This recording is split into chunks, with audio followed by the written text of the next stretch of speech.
Thanks for downloading this episode from Teachers Talk Radio. You can find the full schedule and listen back to all our shows at ttradio.org. Enjoy the podcast. This show is brought to you in partnership with John Catt Educational, publishers of professional development books and resources that support great teaching and learning in schools around the world. Don't miss out. Level up your professional development today and visit johncattbookshop.com to explore the full range of titles. Use the code JCTTR2425 for 20% off your order. Happy reading. Introducing My New Term, the revolutionary technology application connecting schools and candidates directly. Whether you're a school seeking to streamline your recruitment process or a candidate searching for your next role in education, My New Term has the solution. Developed by a former teacher, the technology at My New Term now connects tens of thousands of candidates with schools every month by digitizing the recruitment process. As a candidate, you can search for jobs, set up recommended jobs, and save time by applying directly to schools via a standardized online process. No more completing manual and repetitive application forms. Employers can streamline processes and save time utilizing the leading applicant tracking system for schools and multi-academy trusts. Recruitment in education has been broken for too long.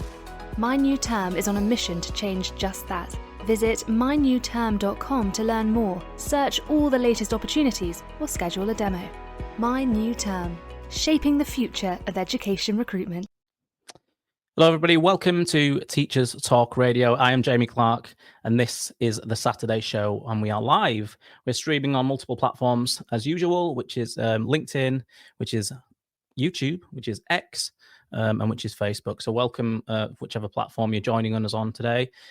Just to let you know, if you're not watching this live, you can obviously listen to it as a podcast. So welcome the people who are listening to this as a recording, an audio recording, or even watching the video back. It's going to be a great show. But remember, next time in the next 2 weeks, we'll be back again, and it's on every other Saturday from 1 p.m. And that's UK time until around about 2 p.m. UK time. Before we kick off today's show, because we've got an amazing show today, we've got a fantastic guest called Joel Castellino, who is from the UK, from West Yorkshire, from Leeds, where I'm from, believe it or not, the same neck of the woods. And we're going to talk about homework that works. Which is an interesting topic to me because often homework is a little bit of a challenging subject in terms of how to talk about it, how to implement it, and get the best out of it for our students. So before we get into that, though, I really want to talk about our sponsor for today.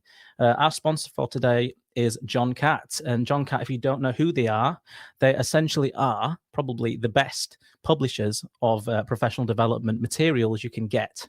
And that's coming from me, who obviously works a little bit with John Catt. But even before that, I purchased lots of their books for my own professional development, including this one, which is The Learning Rainforest, which happens to be on my desk right now because I've been reading it recently, and that's Tom Sherrington's book, a classic, definitely a classic.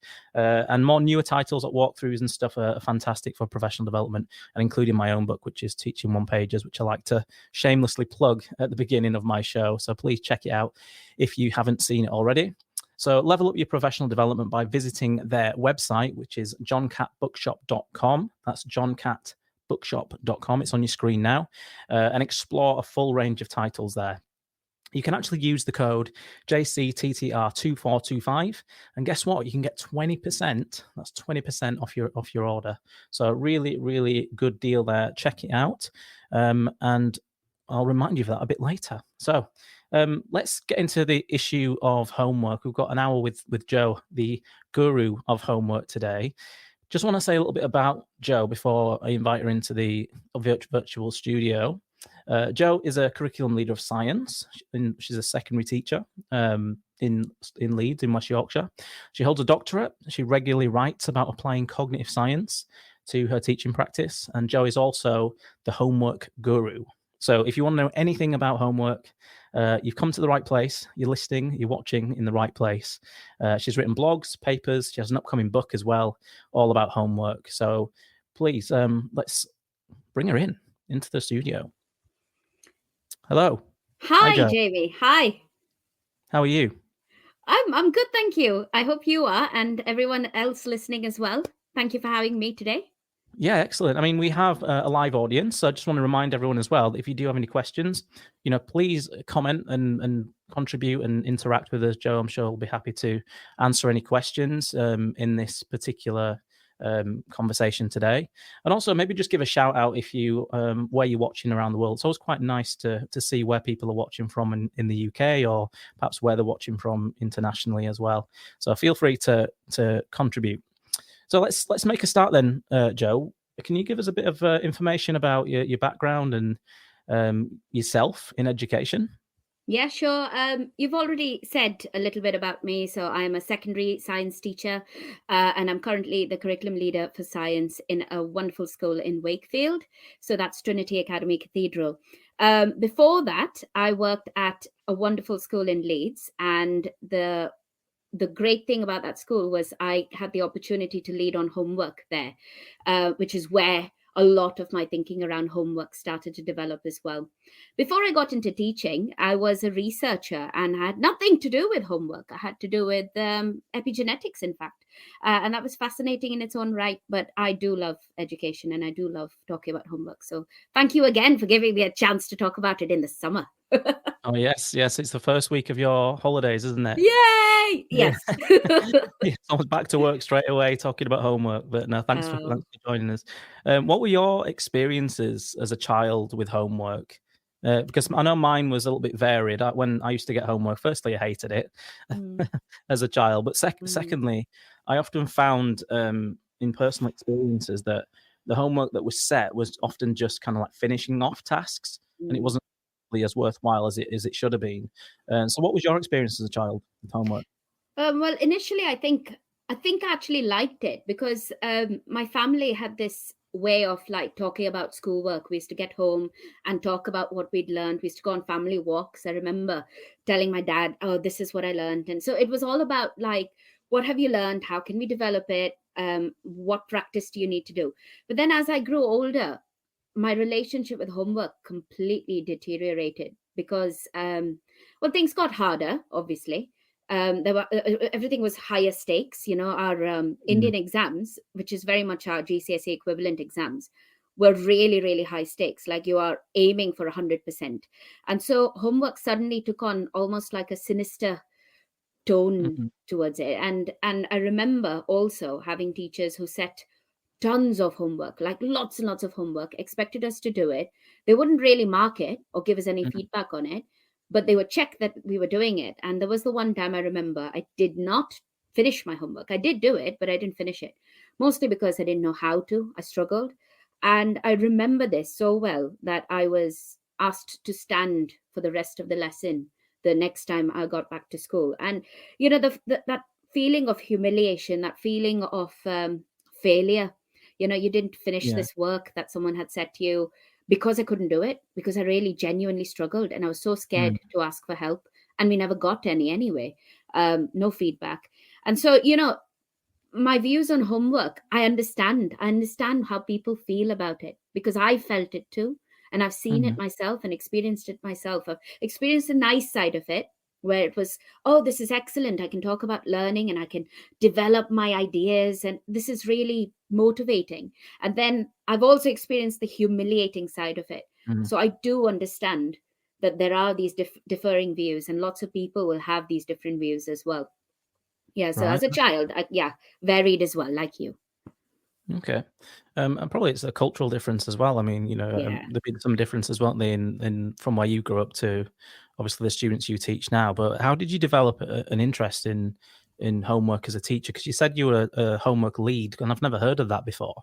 So is that an actual given role as a homework lead? No, I mean, I think I gave myself that name. I don't think the school.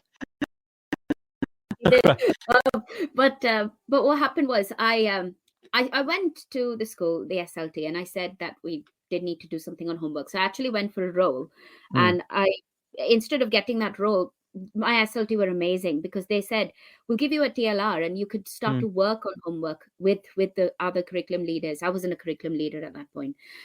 With everybody, we can work with all the departments. We'll support you. And they were amazing, because for a couple of years, they really developed my own thinking. They supported me. They gave me advice. They gave me time. And that Yeah. was really useful for me. But I'll be honest, when I first started teaching, I didn't really think about homework at all. And Mm. no one really spoke about it. We didn't have any training on it. I don't remember any training on it. We were just kind of expected to set it because everyone was setting it. And so I never thought about it. Then I started to try and think about it, but I don't think I was doing a good enough job. I wasn't thinking properly about why I was Mm. setting the homework. And I was still kind of just setting it because I felt like I had to. That's what Mm. we did. But I'll be honest, it was during lockdown. And when we came back from lockdown, that it really hit home that the homework I was setting before that, which was sporadic, which was not really well thought out, or really well thought out once, but not always, not consistent. Mm. That's when I started to realize that if I had been setting that homework and all this home learning that we were setting our students, maybe they would have been a bit more successful with that home learning if I was Mm. already giving them regular, consistent homework, Okay. Yeah. building those habits of working independently and not feeling like they had to ask for help, Mm. or feeling like if I wasn't present in front of them, then they were helpless. And this was certainly true for quite a lot of the students I was teaching. And so when we came back, I started to set a little bit more meaningful homework, I would say, a little bit more where I was thinking these few questions will start to develop their confidence. These few Mm. questions will start to develop those habits, and I can start to talk about them and I can link them to what I'm doing in the classroom. Okay. And so that's where it started. And then I went to my school and said, can we do something more on homework? And they really supported me. And yeah, so that's where it came.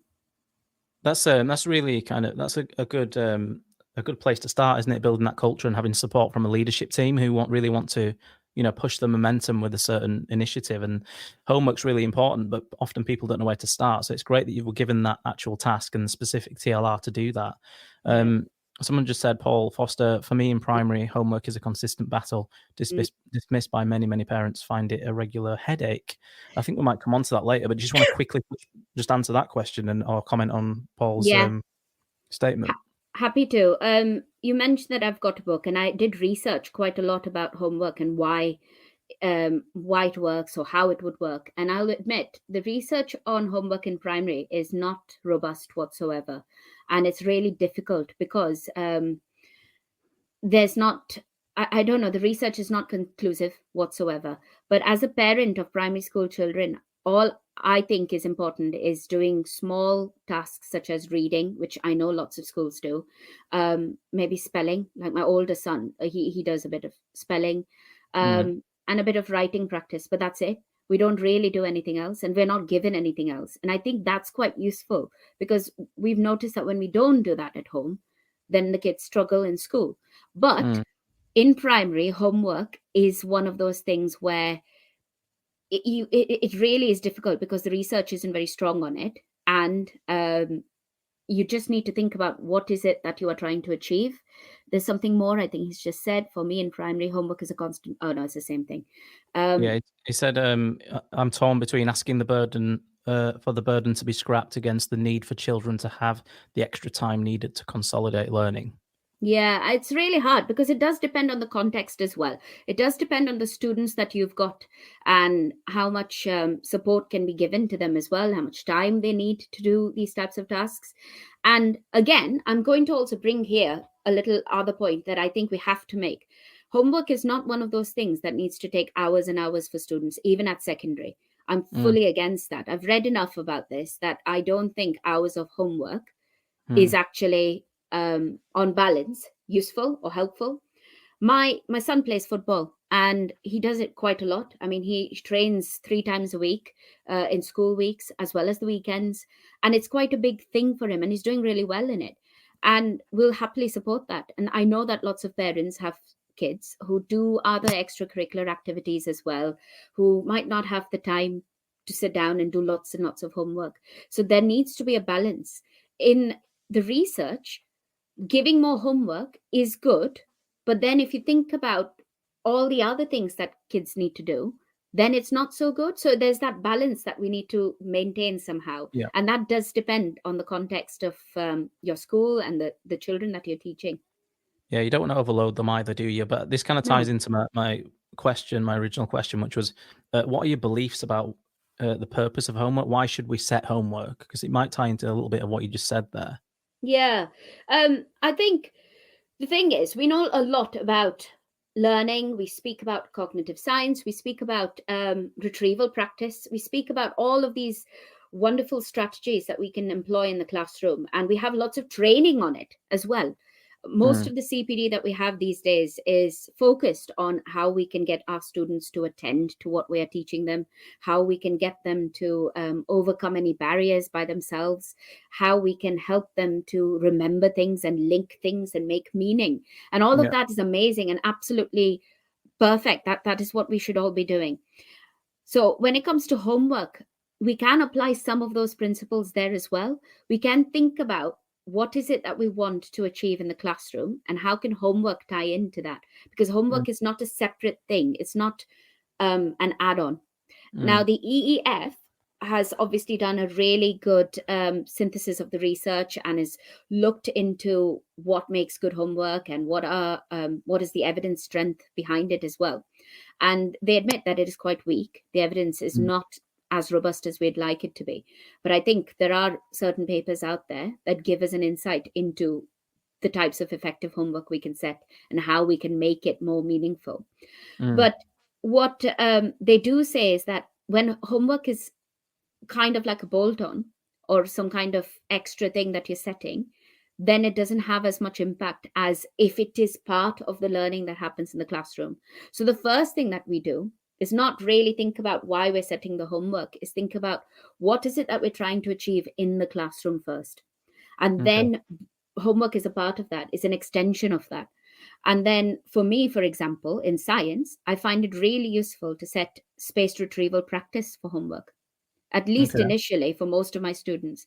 And then as my students start to develop in confidence and they start to regularly do their homework and they're participating in that, then I can start to give them some other tasks where they're applying that knowledge and they're thinking more deeply about that Mm, knowledge. And it's not just core questions over and over again.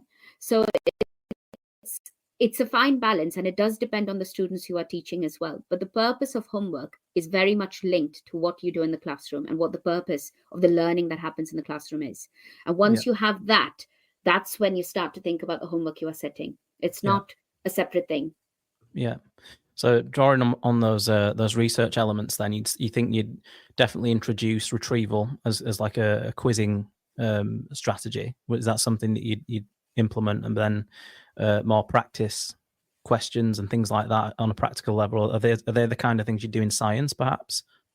Yeah, I think for quite a lot of subjects actually that could work, and that does work.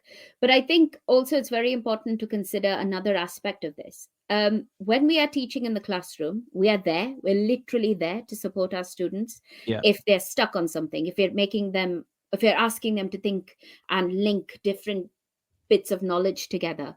Yeah. We're right there to guide them. We're right there to support them and advise them. We are not there when they're doing their homework.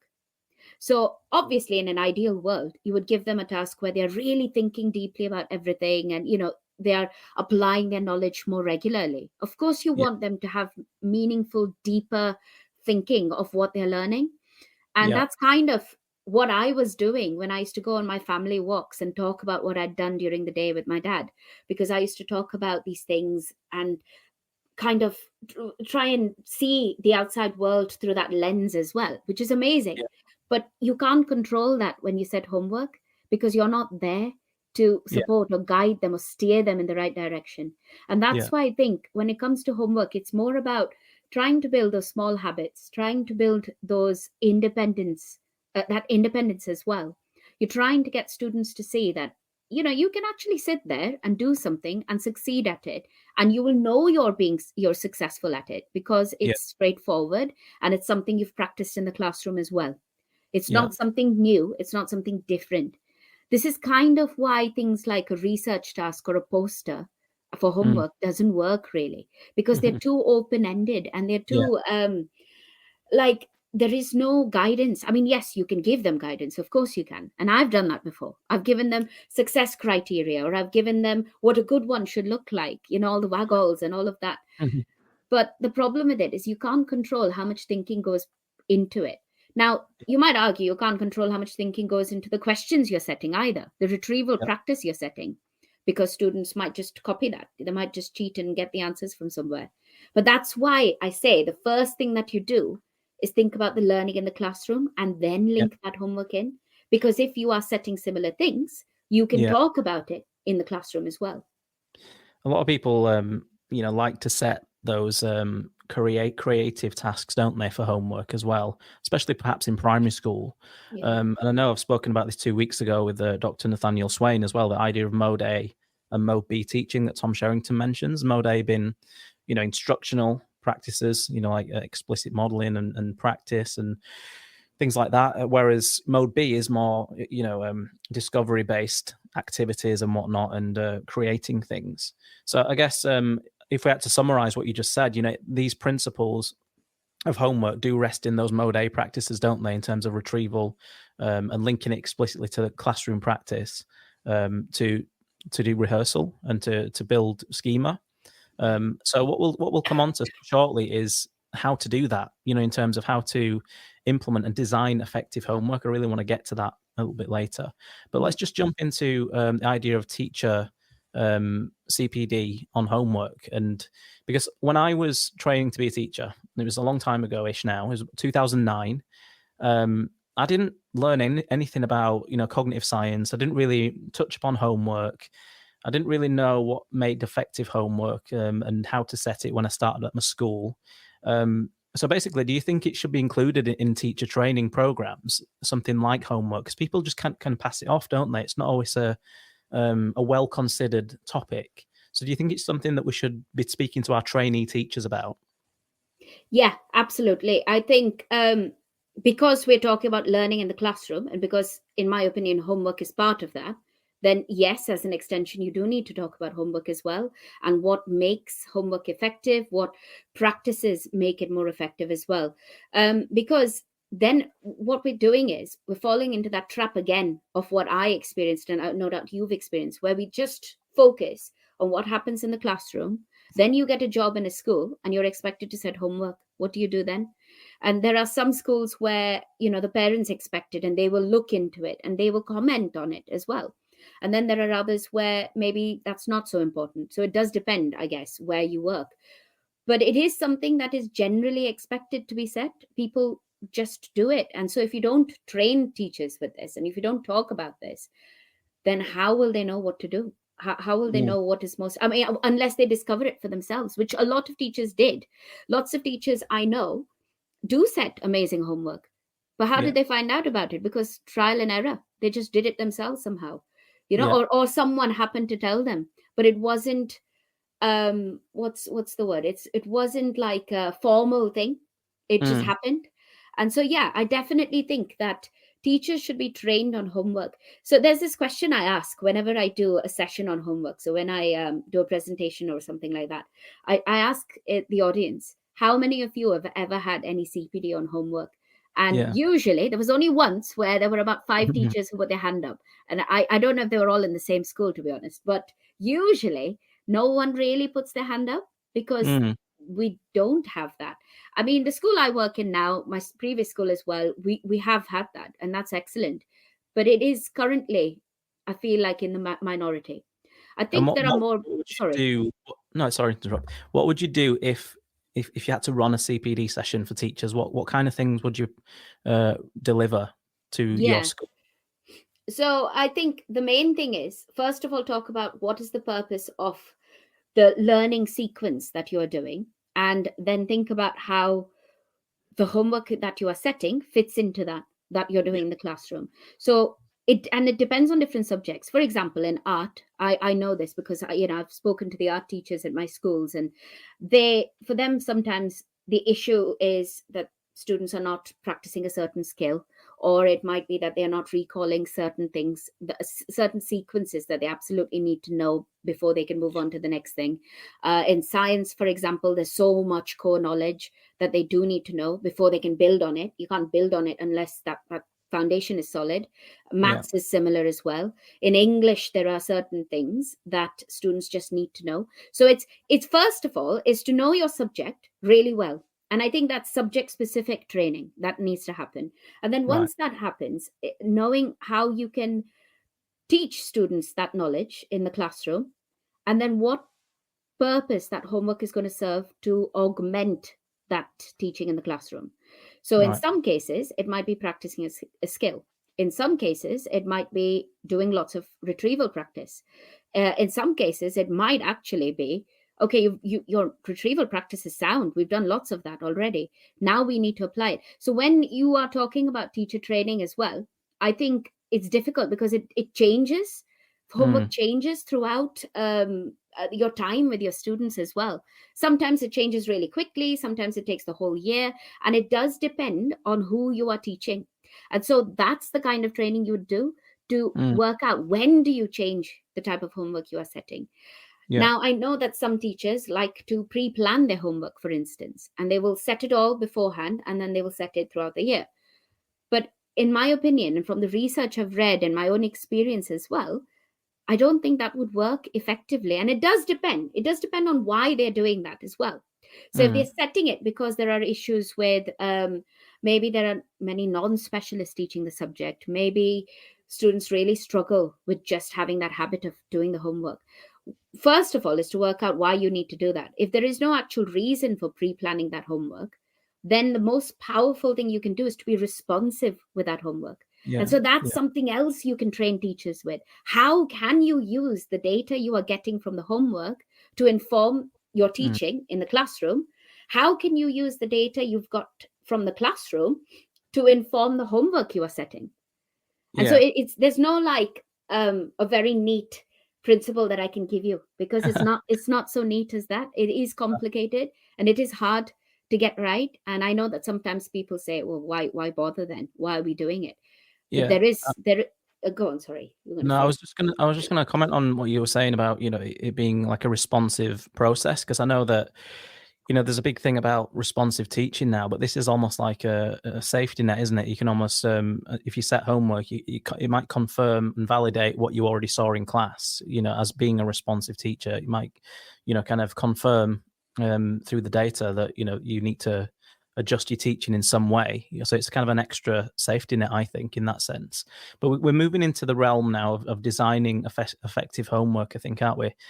Because I guess what you're trying to say, there's not one way we can design effective homework. It depends on, the class and the circumstance and where they are in the year and whatnot. So I was going to ask you then, as a subsequent question to this, like, can you give us an example of what an ineffective homework might look like a concrete example, but also like one example of an effective homework, just maybe from what you've seen or what you've set yourself?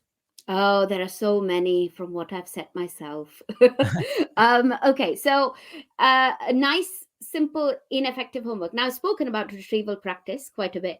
But you can actually set homework with retrieval practice that's completely ineffective. So I'm going to use that as an example, because I could very happily say setting a poster is ineffective, but that's I'm not making a general. I want people to see that actually, even if you set them, let's say you set them 10 core questions, and let's say it's science, and you're setting them 10 core questions that they need to practice, and they need to come back to you, and they need to be able to give you definitions for, 10 things.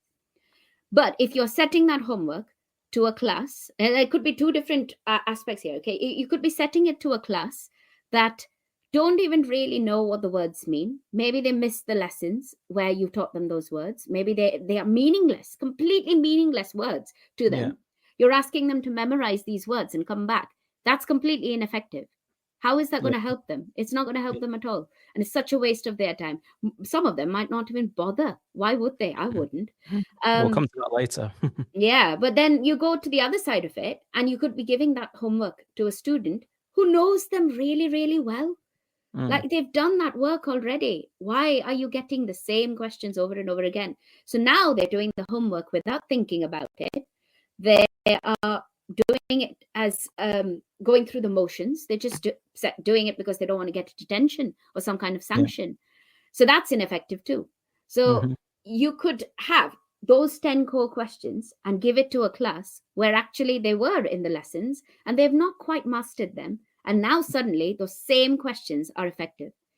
So it could be the same piece of homework that is ineffective or effective, depending on who you're teaching and depending on the class. And that for that, your expertise as a teacher is king. And we know our students. We really spend time knowing our students. Teachers work so hard understanding the class that they have in front of them. So the homework you set is an extension of that. And it's using that data wisely. And that's it. Brilliant. Yeah. And how often should we set homework? Because that's always a contentious issue as well, isn't it? You were saying that, you know, when you were younger, you had to do lots and lots of homework quite regularly, which often became disenchanting, a bit frustrating perhaps. I don't know what the research says, but how often should we set it, do you think? Officially, the research says that the more homework you set, the better. There is a new paper, actually. I just briefly read it actually recently, and it was suggesting that in maths, for example, you have to set it every day. In science, 3 times a week. I'll be honest with you, if I set homework 3 times a week, 3 different pieces of homework 3 times a week, my students would not do it. They would go, what's the point of this? Even so in the your school? Oh, yeah, even in my school. Homework. Yeah, absolutely, because they don't just learn science, they learn lots of other subjects. They're GCSE students and they have very limited time. So it's important to think, yes, the research says one thing, but what is the reality as well? And then bringing back the thing I said earlier, students need to also have a life. Teachers also need to have a life. Like, you know, the summer holidays right now, I've not set any homework. Why would I? I will not set homework during the holidays because it is time to rest and recover and come back fresh. And that is important for all of us, not just teachers. It's also important for students. This is truly my belief. But during term time, when there is work to be done and for us all to be learning and for us all to be developing our learning, that's when I think you need to think about how much you're setting. So thinking about how often we set the homework, I think that if you see your classes very often, so for example, usually in a secondary school, maths, English and science, see their classes very often, maybe every single day of the week, perhaps sometimes. I would argue that they need to set homework every week, once a week, but every week. Yeah. Okay. And I wouldn't go, I wouldn't make it more frequent than that. So once a week is the minimum. And then I think that if you don't see your classes that often, I know for some subjects, they only see their classes once a week anyway.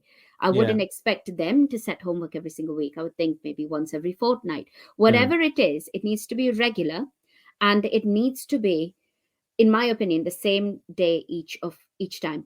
So if it's weekly, then let's say I set it on Monday, I would set it every Monday. Yeah. And keeping that the same gives students a little bit more control, and they can organize their time a bit better because they know when to expect it. Is it important? I'll come to this question in a second, Paul. Is it important to have that across the school, like, you know, where everyone sets it on a certain day, for example?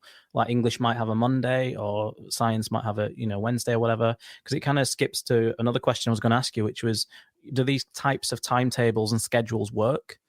Yeah, I think they do. So in my previous school, we introduced this thing where we have our student planners, and in the front of the planner, they had space for their their class timetable, which is great. But then we also had some blank pages for a homework timetable. Now, I know that some schools decide in advance that English are going to set homework every Wednesday, maths will set it on this day. But I think that kind of removes the autonomy from teachers as well. And teachers need to have control over what they are doing, because homework is an extension of what they are doing in the classroom, not what the school is doing. It's what they are doing in the classroom. So we used to have these blank timetables, and what we would do is the subjects that see their classes less frequently, like art and design and technology, they would decide on their homework day first, and the students would write it in the planner. So DT on a Wednesday, for example. Right. Once they did that, a couple of weeks later into the term, into the year, subjects like science, where we see our classes very frequently, we would Yeah. choose our day because we see them more days, so we have more flexibility. So we would have chosen a different day, so they're not all falling on the same day.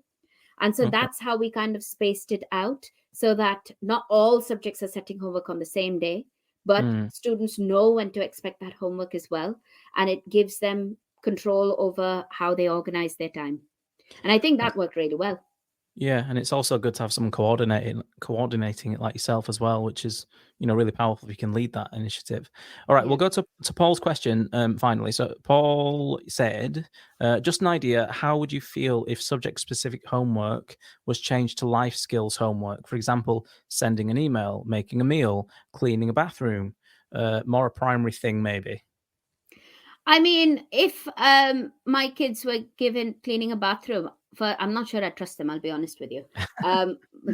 Honestly, they made such a mess just today alone, something to do with their teddies. Anyway, I I think things like sending an email is useful. Of course, it is. Maybe in primary, in computing, I guess.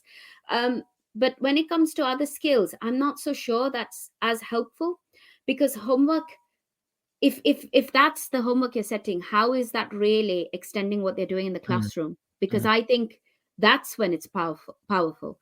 If it's something completely different, then it's a task, it's an activity. But is it really homework? I guess it depends on how you would define what homework actually is for your school and for your classes. But from all the research I've read, homework needs to link to what's going on in the classroom. And so you can talk about it, and you can weave it into what you're doing in the classroom as well. If it's something, it's almost bordering on like an extracurricular activity, isn't it? As that. So from what you're saying, it's more of an academic focus. It links to the learning. It links to what we know about learning and memory and whatnot. And these other kind of ideas, about life skills are very powerful, but perhaps not in an academic core subject, for example. Yeah, I mean, if you did that as a how many of these can you complete in a term kind of thing, and I would absolutely only say that might be a primary thing. I'm not sure. I'm not a primary teacher, so I will not speak for primary and say yes, that is what you should do, or no, that is not what you should do. But what I will say is that when that homework actually links with what you're doing in the classroom, that's when it's powerful, and that's when there is impact. If it doesn't, if it's something random and unlinked, it might still have benefits. I'm not going to say that it will not have any benefits at all. But what is the point then? And why would all students actually do it? I'm not so sure about that. Okay, Gary L said, yes, I agree. If the homework can be closely related to something that can involve the family or a life skill with the show and tell element, it will be great. So perhaps, framing it around a scenario with a different kind of angle of a life skill, but perhaps having some maths involved, something like that, perhaps is what they might be trying to allude to there. So what we'll do now is we'll carry on with, another question. I brought this on myself, haven't I? Okay, in my year 9 MYP class, I allowed the kids to bring the items home that could harness electricity at home. They were supposed to have a journal to record down the amount of electricity generated at home. Okay, I mean, that might be helpful. I'm not sure. I don't think personally that something like that will help every single student. I think something like that will certainly spark electricity. Sorry. Good one. Thank you. I didn't plan it. It comes naturally to me. But it'll definitely spark enthusiasm for some students. Of course it will. But that's the same argument as doing a project or researching something or building a model. All of these things are lovely and amazing. But then they also make things difficult for some families and some students. And it does depend. Can all the students access it? Can all the students do it? Can all the students speak to their home, like alluding to the previous questions as well, where you're involving the family as well? Can all students do those things? If they can, okay, it probably will work. But I'll be honest, I mean, at other times, my kids had a homework 2 years ago where they had to build a Victorian house. Do you really think I let my 6-year-old son do it? Yeah. Do you think so? We built the best Victorian house there ever was, right? We took pictures of this thing. And you know what they did with it? They burnt it because it was about something. I don't know what they were doing, to be honest. See, that's the thing. My son learned absolutely nothing from it. We took control because we thought we want him to have the best house. Now, okay, you might be listening to this and thinking, how can you talk about homework and then basically hijack your son's homework? It's because if we had left him to it as well, he wouldn't have done it. We know he wouldn't have done it. We know what he's like. And it's really difficult because I also know from his class, not everyone brought a house to lesson. Not everyone did it anyway. And I'm not saying that their parents didn't want to do it. Of course, they must have wanted to, or they will have wanted to. But it's not something that you can control. It's not something that you can link very nicely. Yes, you can talk about electricity. You can talk about those things, absolutely. But if you can't ensure that every student can access it, absolutely access it, that homework is not effective. Should teachers give feedback on homework? Definitely. 100%. I mean, but when I say feedback, I don't mean mark every single bit of work, and I don't mean comment on every single bit of thing. Yeah, but it ties into the idea of workload as well, doesn't it? Because homework and workload are quite synonymous in that sense, that teachers sometimes don't set it because they're far too overloaded as it is. I agree. I mean, I went through that myself. So I set in the past 2 different types of homework, which were both ineffective, really. Another example. So once I remember setting things like takeaway homework, where students chose their task, very similar to, to make them engaged and to make them feel like they're enjoying the homework that they're doing. Again, not every student did it. I struggled to keep track of who was doing it and who wasn't. But then I was also setting lots of exam questions. And I then couldn't mark every single bit of exam question. How do you give the feedback? What do you do? Yeah, exactly. So now what I do is I set carousel learning for science. It's brilliant. It's absolutely brilliant for science and for other subjects. They've got question banks, and you set them questions. And then when the students do it, the feedback you can give is basically whole class feedback. It makes it so much easier. Which is really powerful, isn't it? The idea of whole class feedback to kind of reduce that workload, because obviously, like you said, when I was in the UK, marking every single book was almost an expectation. And now, this kind of new wave of whole class feedback really does alleviate that. And for homework, it's a game changer, when you are doing such intense kind of retrieval or practice or anything along those lines. That whole class feedback is a one hit kind of like summary, isn't it, of the strengths, the weaknesses, and the ways forward. Would you agree? Yeah, completely. Like, because you can choose common mistakes or common misconceptions and common things that people did really well and praise students and not really focus on just you did this and you did that. But you can still also give individual feedback, because you can also, if there's something that you absolutely need to address, you can, and that's fine. But instead of having to address everything for everyone, you can give a whole class picture and an idea of how you're doing, and you can bring those questions that you maybe you're marking the homework and you're looking through it and you say, actually quite a lot of them struggled on this particular idea, this concept. You can then ask more questions on that in class and then set it for homework again in the future. Space it a little bit, and then this is where responsiveness comes in. You are responding to the needs of your students because you are seeing what they struggle with, and then you are fixing that. Or you're seeing what they're really, really strong at, and you're not setting that because you don't need to, not yet. Maybe come back to that again to check that they still remember, spacing that practice. But you can change and you can be dynamic with the homework you're setting. Thanks. Well, we're going to talk more about this in a minute. I just want to bring in a quick word from our show sponsor today, which is John Catt Educational. This show is brought to you in partnership with John Catt Educational, publishers of professional development books and resources that support great teaching and learning in schools around the world. John Catt have an exceptional collection of book titles that cover a range of educational topics, ideas and research. The books are aimed at forward-thinking schools and support best practice teaching for both primary and secondary education.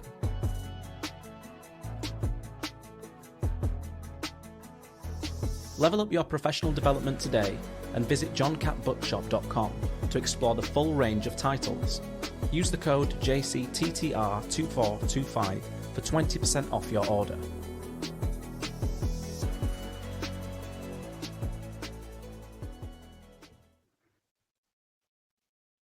Hello, we're back. We've had a great discussion so far with Jo.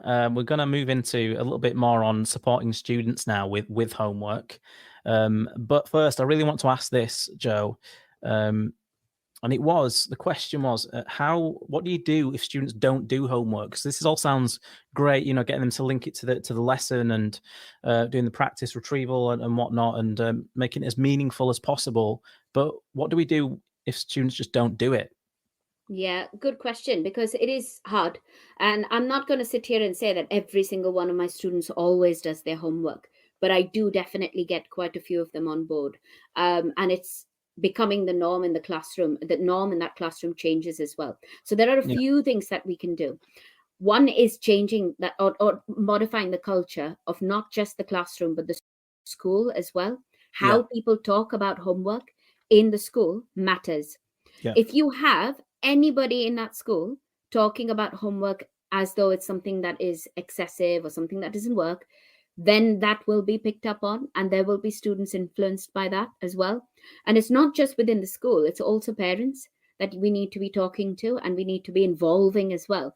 And when I say involve, I don't mean that they're sitting there doing the homework for their children. I mean that they understand why that homework is being set. They are involved in the whole process of learning that's taking place, and that they all are a part of, and the student is a part of as well. A lot of time people talk about motivation and giving students choice, and giving them that choice of being able to, oh, I'll choose to do this, or I'll choose this task over this task.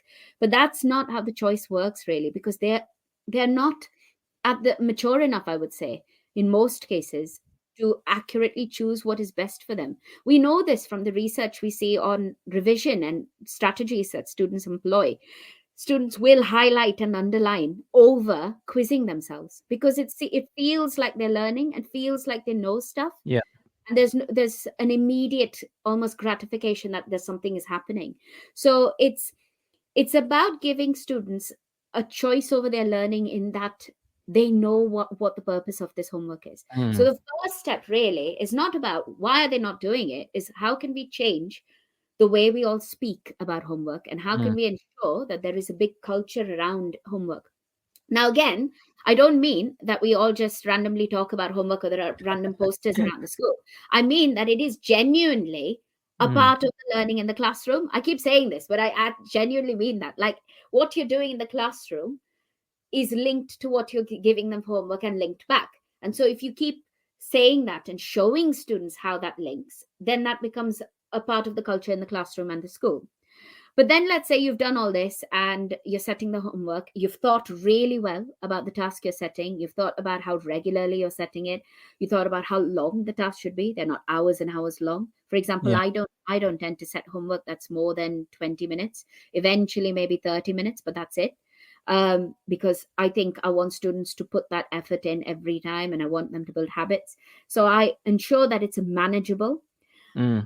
But let's say the student is still not doing the homework. You don't straight go to sanctioning them or telling them off or shaming them, because there can be a number of barriers that mean that they've not done that homework. It could be that they have lots of extracurricular activities. It could be that they are carers and they just don't have the time because of that. It could be that they have no space, like quiet space in the house, perhaps to study or to work. It could be that the internet went down and you set them an online homework. So how are they meant to do it? It could be that they are just not motivated. Yeah, they have everything there, but they'd rather go and play a video game instead. So it could be any number of these barriers. And it's hard for you just to pinpoint one. So having a conversation with the student, initially, definitely. Having a conversation with them, having a conversation with the home as well. Trying to work with them to find solutions, trying to reiterate why you're setting that homework and how it's going to help them. Giving them examples of where it has worked, either for them or for their classmates, their peers around them. And there's always going to be one. It's brilliant because you do get the students kind of being on board with you after a while, because they see it, They see it with their own eyes, how it's helping them, because it's simple, it's straightforward, and it helps them. And so once you do all that, if they're still not doing it, I think then they have to be held accountable, because they need to see that there is a value to it. It's like we would hold them accountable to not behaving perfectly, not behaving well in the classroom, not focusing on what you're saying when there's no reason not to focus, or just messing around, turning around and chatting with their friend when they should be doing the work. So, we hold them accountable in lessons. We need to also hold them accountable to things like this. Once you have identified any barriers and fixed them and helped them, and if all of that has been removed and they're still not doing their homework, then we try and hold them to account. But if there is a genuine reason, we also need to be reasonable. You can't just expect blanket sanctions because, they've not done their homework. This is the third time in a row. I've given them all the help and support I could. It could still be something. You just need to keep having those conversations as well. Yeah, so you touched on a lot there in terms of culture and also supporting, which is why I brought this up, supporting students with homework. Because one of the questions was, what are the strategies you found most effective in supporting disadvantaged students who perhaps don't have, the kind of the same access or equality in doing their homework as other students successfully. What are some of those strategies that you'd incorporate to support those disadvantaged students? I think I like to look at as a student. I look at a student as just a student. I don't look at any labels really. I look at what is their barrier to doing the homework, because I have students who are technically from non-disadvantaged backgrounds who don't do their homework regularly as well. Yeah. So what I do is I look at a student as an individual and I try and work out what is stopping them from being able to do their homework. How can I give them access to that homework? And when I say access, I don't just mean physical access. I mean mental access as well. Let's imagine you have a student who has missed a lot of lessons, a lot of time for whatever reason. How do you help them with their homework as well? How do you help them feel a part of the culture that you are building in the classroom? So there's loads of things to consider here. And it does depend on what barrier the student themselves may be experiencing and how you can support them. For example, if it is an access issue, if it is a physical access issue, giving them space in your classroom or in school to do their homework would be useful. Yeah. If it is an issue with motivation, giving them just a little bit more on why the homework is important and showing them how it can link with the learning and giving them concrete, explicit examples of how it can help them. If it is an issue with just extracurricular activities and time, making sure you're not setting them hours and hours of homework as well, because 20 minutes you said, didn't you? 20 minutes. Yeah. I mean, I'm not gonna, don't quote me on it. It's for me. I think for my classes, it works really well, but I'm not gonna say that 20 minutes is the norm, or it could be more, it could be less. It depends on your students really. But I think thinking about the student as an individual, they are people and you're trying to help them improve their learning. How can you help them achieve that? If it is an issue of they've missed lots of lessons, what resources can you give them that they can look at and use to help with their homework? Could you give them a booklet or a textbook or a revision guide or a website that they can look at or some videos to watch? Things like that, I think, are really useful. And this is also why setting homework that isn't just a worksheet that you've started in the lesson, you go and finish that off for homework. That doesn't work, because if you have had a student who's missed that lesson, what are they doing? Are they still expected to finish that sheet with no context and no understanding? On the flip side, how do you recognize and reward students then that keep them motivated, to do it and to complete the homework all the time? What do you do in terms of that?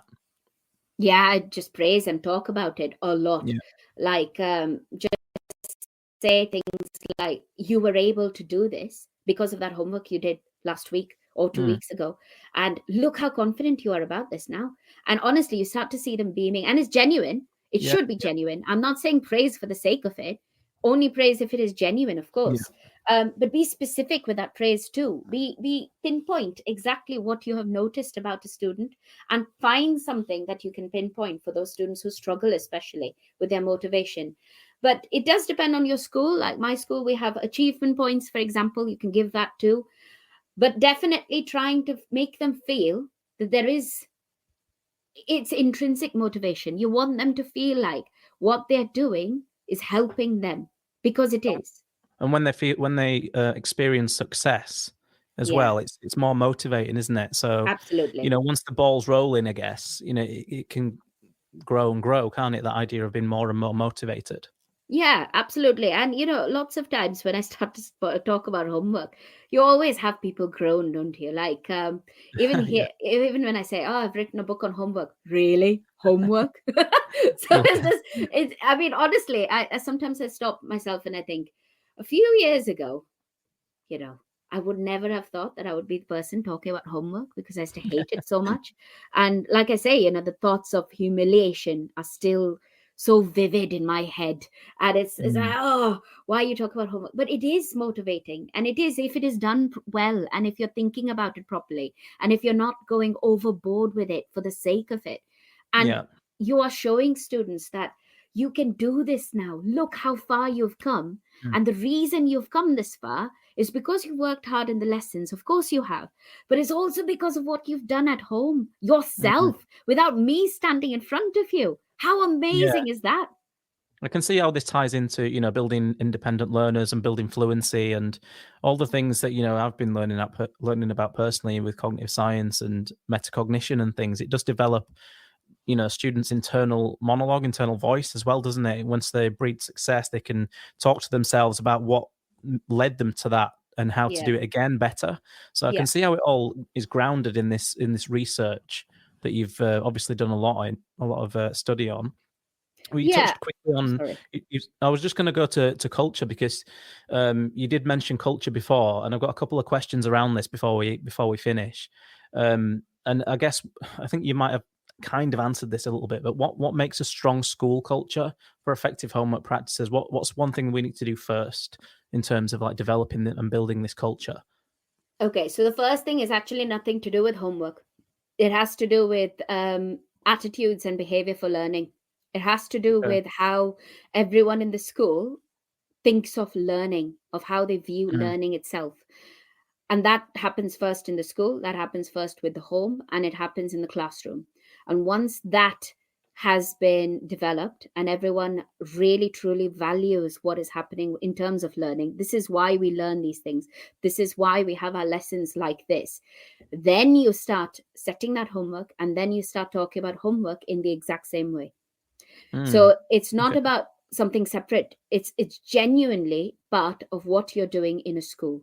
School learning is an ongoing process, and it happens in the classroom, but also through that homework.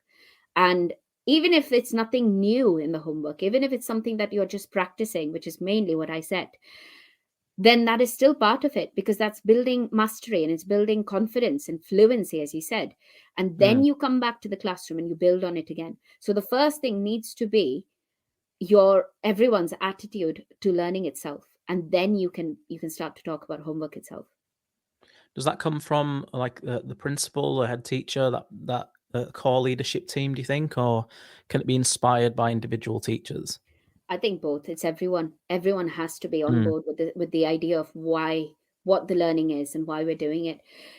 We've all been there, where you've been told by some leadership teams to do something, but you don't really understand why, and you almost disagree with it, and you do it, but you don't do it from your heart, and it's obvious, and students will pick up on it. And it's something that then quickly will break down and not sustain itself, because not everyone really understands why that is. So when anything to do with culture happens, it needs to be something where everybody has a shared understanding of what it is and why it's happening as well. So how is this school achieving learning in the classroom? How do they value that learning as well? Are they talking about assessments all the time, or are they actually talking about knowing things and actually building knowledge and understanding and viewing the world in a different way? Are they talking about learning like that? If they are, then you can move on and you can build on it. But that's the first step. So everyone really needs to be involved in it. It's not just one faction in the school that does it. Yeah, everyone needs to be singing from the same hymn sheet, but also, living that culture as well, by the sounds of what you're saying. Okay, so let's just move on to the final takeaways, Joe, because we've said a lot today. We've gone through quite a large kind of chunk of homework in terms of the purpose. Should it be used in CPD, for example? We've talked a little bit about designing effective homework as well, and workload and feedback, as well as supporting, disadvantaged students and rewarding students as well, and touched on motivation. But one thing I did want to ask you before we end the show today is what are the three main takeaways that people could take from this conversation on homework and making homework work? Yeah, sure. So I think the first thing is to work out your purpose and vision for homework. Why are you setting it? What is the point of that homework? If you're setting it to appease a policy, then it's not going to work. You need to think about what you are trying to achieve with that homework you are setting.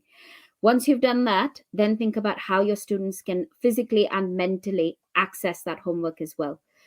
Can they achieve that homework that you're setting them? Can they experience success with that homework you are setting them as well?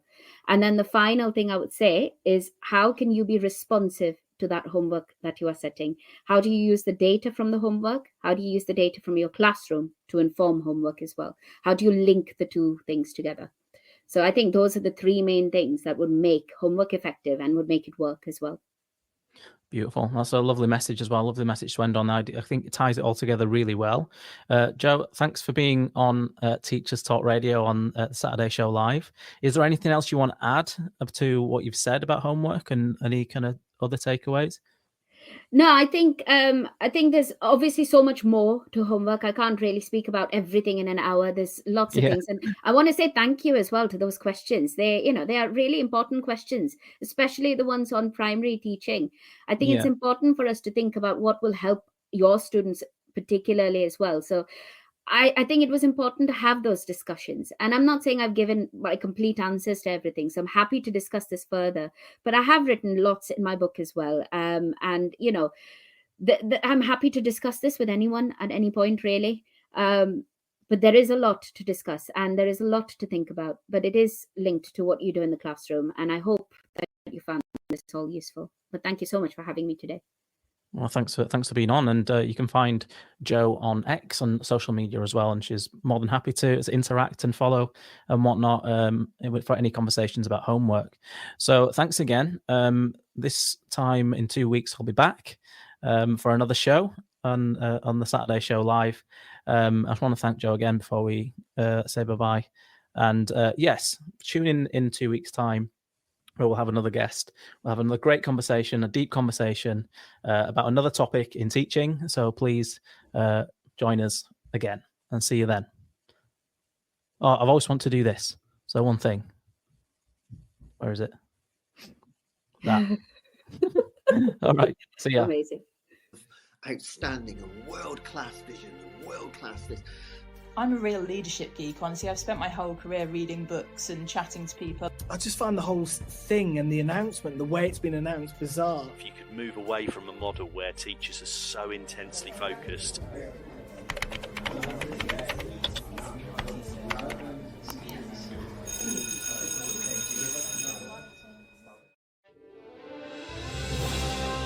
You've been listening to Teachers Talk Radio. Tune in live and listen back at ttradio.org. We look forward to hearing from you next time on Teachers Talk Radio.